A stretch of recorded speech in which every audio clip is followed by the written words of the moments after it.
The Bradley Beal's landing spot is potentially on the verge of getting bought out from the Suns. Bradley Beal at $50 million is underachieving. Bradley Beal had a starting level role sitting there with the Clippers to go to. That would be compelling if they are not uncertain about Bradley Beal's intentions by making this trade bump. Bradley Beal to the Clippers. The bold gamble that just shook the NBA just a few days ago. Something wild went down that barely anyone saw coming. The Los Angeles Clippers made a move that raised eyebrows across the league. They traded away one of their most productive players, Norman Powell, and got John Collins in return. At first glance, it seemed like a salary cap shuffle, but behind the scenes, a far more explosive narrative was unfolding.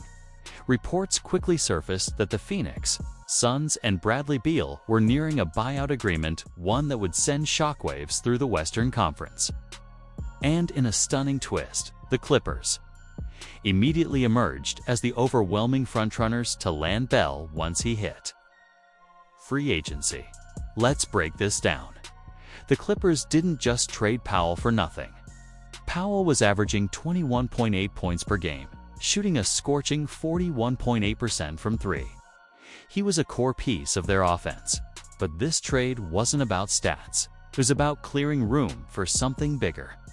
The front office, led by Lawrence Frank, was maneuvering quietly, strategically, and now we know why. From Phoenix's side, the financial gymnastics were nothing short of insane. Bell agreed to give back approximately $13.8 million from the $110.8 million remaining on his contract, just to escape the situation. That allowed the Suns to stretch the remaining $96.9 million across 5 years, softening the hit on their books.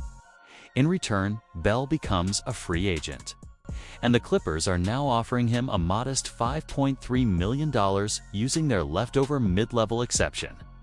At first, it sounds ridiculous, Bell walking away from massive money just to sign for scraps. But here's the catch. He's still collecting $96.9 million from Phoenix, while getting a fresh start and joining a team that's all in on chasing a championship. This tells us two things. Bell wants out, and the Clippers suddenly became extremely appealing, and it's not just the Powell for Collins trade.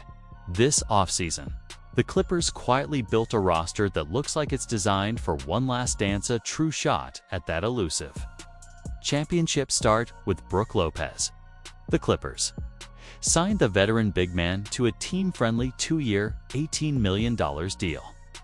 Coming off a season where he averaged 13 points, nearly 2 blocks per game, and shot well from beyond the arc, Lopez gives them a much-needed rim protector who can also stretch the floor.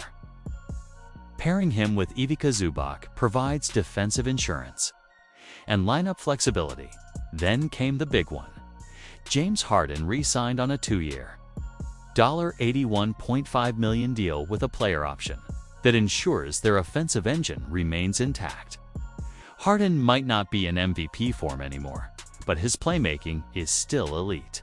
And the chemistry he's developed with this core can't be ignored.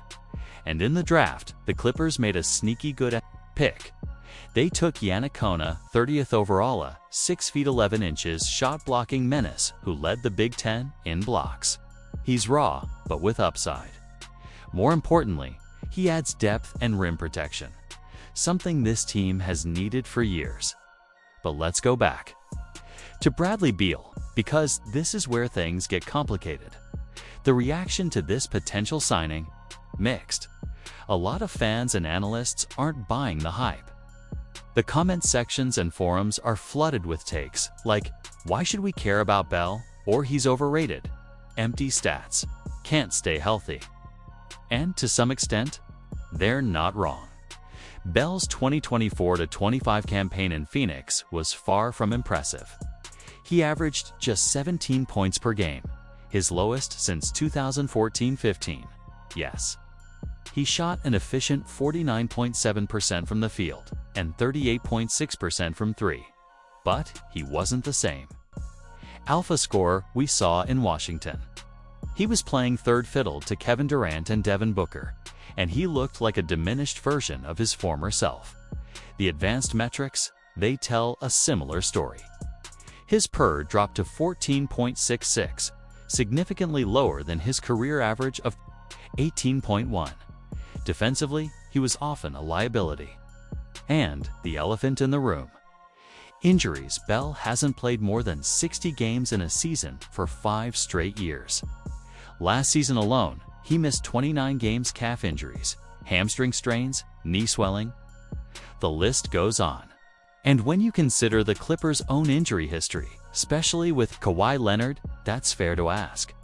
Are they just adding another fragile star to a house of glass? But there's another side to this coin. Bradley Beal in Phoenix was making supermax money. That kind of contract creates tension in any locker room, especially when the player doesn't fit the system. It's the same situation we saw with Russell Westbrook on the Lakers. When a guy's making upwards of $50 million a year and not performing like a superstar, it creates resentment and restricts the team's ability to build a balanced roster. That's what crippled the Suns, and that's what crippled the Lakers. But the Clippers, they're getting Bell without that supermax baggage. He'll be playing on a fraction of his old salary in a system where he's not expected to be the guy every night. That pressure is gone. That expectation is gone. He can now focus on playing basketball, nothing else. And if you look at it from that lens, this could actually work. Imagine a Clippers lineup with James Harden orchestrating, Bradley Beal and Kawhi Leonard on the wings, Brook Lopez providing RIM protection, and Zubac or Collins filling in the front court. That's a lineup with scoring, defense, and experience. It's a big if, they stay healthy. This team could be a nightmare in the playoffs. Still, the doubts remain. The Clippers have never made it to the finals. Their stars are aging. Their core has underachieved year after year. But what, Lawrence? Frank and the front office have done this offseason suggests one thing clearly. They're going all in. They're pushing their chips to the center of the table, making one last bold gamble to chase history. And they're betting on the idea that a hungry, humbled Bradley Beal, finally free from the weight of a supermax and desperate to prove himself, can be the missing piece. Whether it works or not, this move just made the Western Conference a whole lot more interesting. Bradley Beal's redemption arc and the Clippers' final shot at glory. Bradley Beal isn't signing a max contract.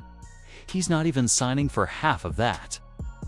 And yet, this deal might turn out to be one of the smartest offseason moves we've seen in years.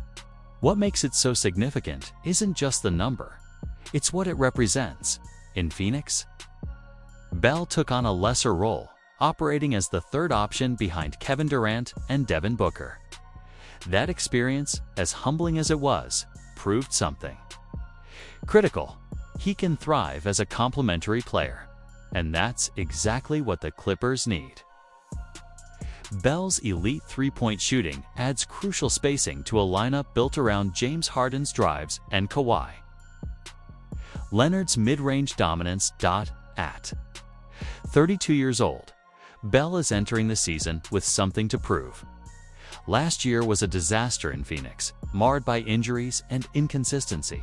But now, under the leadership of championship-winning coach Tyronn Lue, and with a defined role on a team that's desperately chasing history, we could see the best version of Bell since his Washington prime.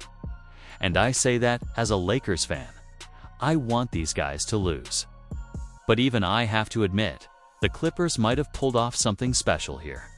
But how does this move stack up against the rest of the Western Conference? Because, let's be honest, the entire landscape of the West just got flipped on its head. We've seen seismic shifts before, but this summer is something else entirely. Start with the Houston Rockets.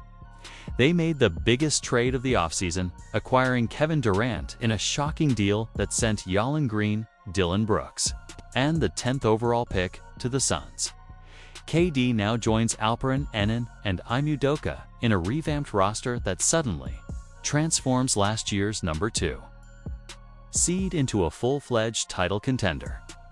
Then there's Denver.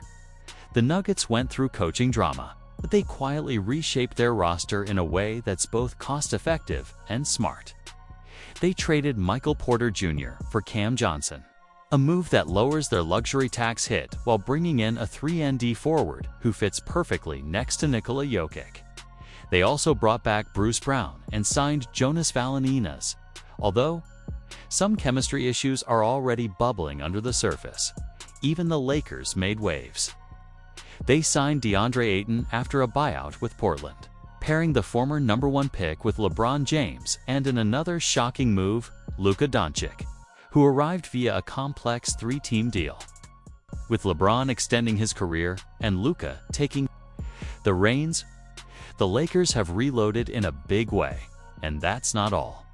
The defending champion, Oklahoma City Thunder, are bringing back their entire core. The San Antonio Spurs just keep climbing. With another year of development under Victor Wembanyama and De'Aaron Fox, they drafted the number 2 overall pick, Dylan Harper, and still have reigning Rookie of the Year Stephen Castle. The Spurs are not a joke anymore, so where does that leave the Clippers? Well, the truth is, it's the same story all over again. For the Clippers, it's always been about if healthy. It's always been, this is the year. But now, there are no excuses left. It's now or never. Kawhi Leonard is 33 and played just 37 games last season. James Harden turns 35 next month. This franchise has never made the NBA Finals. And now, with a brand new stadium in Inglewood, Steve Ballmer is hungry. He wants something to hang in the rafters of the Intuit Dome. He's poured in resources. He's gone all in. And this time, he's betting on a former All-Star trying to rewrite his legacy, the projected starting 5. James Harden, Bradley Beal, Kawhi Leonard, John Collins, and Ivica Zubac. On paper, this team has everything: playmaking, shot creation, spacing, rim protection, and size. Last season, the Clippers finished 3rd in defensive rating, and after the All-Star break, they held the number 1 offensive rating in the entire league. They went 18-6 over the final 21 games. That shows us one thing: when they're locked in, this team is scary good. Bell's signing isn't just a basketball decision. It's a story of desperation and redemption. He walked away from nearly $14 million to escape the mess in Phoenix and chase a championship. That's not just money, that's legacy on the line. And from the Clippers side, this is another massive swing by an ownership group that refuses to accept mediocrity. They're not sitting around hoping to stay competitive. They're trying to break the curse to finally win the franchise's first ring. Even NBA analyst Sam Quinn weighed in, saying that adding Bell likely puts the Clippers just behind Houston and Denver as challengers to OKC. And he might be right. This team still has to overcome the ghosts of past injuries and chemistry collapses. But when you look at what they built and what they're paying Bell, it's hard not to be impressed. Bell's true shooting percentage of 56.9% last year shows his efficiency hasn't disappeared. Sure, his points per game dipped. And yes, the injury history is a concern.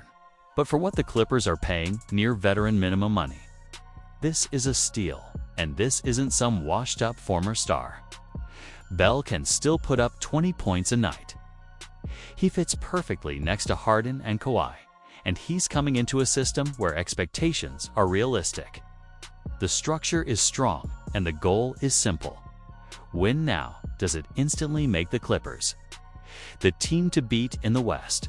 No, but it gives them a real, legitimate shot.